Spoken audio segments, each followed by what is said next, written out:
A new inmate arrived at the prison today, built like a tank, muscles knotted tight, 8-pack abs, deep V-cut lines, tattoos all over his body. The guy was clearly a badass, but as soon as he entered his cell, a clueless cellmate blew him a kiss, and the fat guy on the top bunk gave him a creepy once-over. Clearly, these two pervs thought they were going to break in the new guy with a full-body massage. What they didn't know was that this man was the last person they should ever mess with.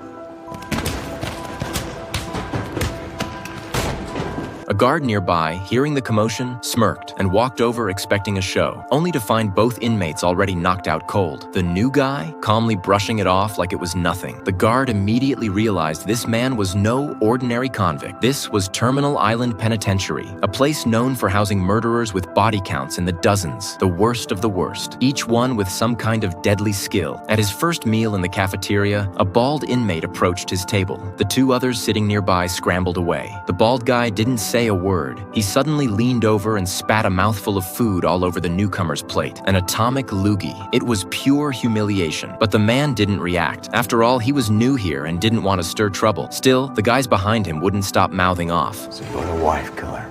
Suppose your rape kid is too.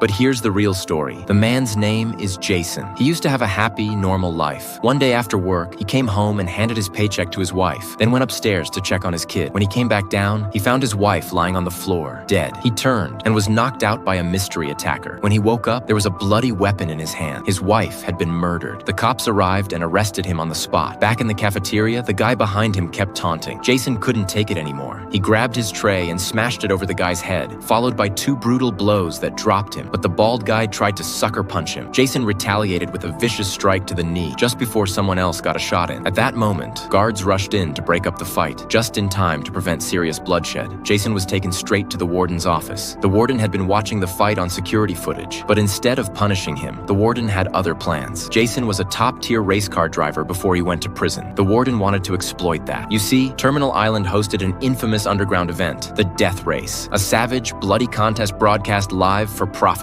Their top driver, Frank, had died in a wreck during the last race, but no one knew Frank was dead. His face had been hidden behind a mask ever since a disfiguring crash years ago. So the warden made a decision. Jason would wear the mask and take Frank's place.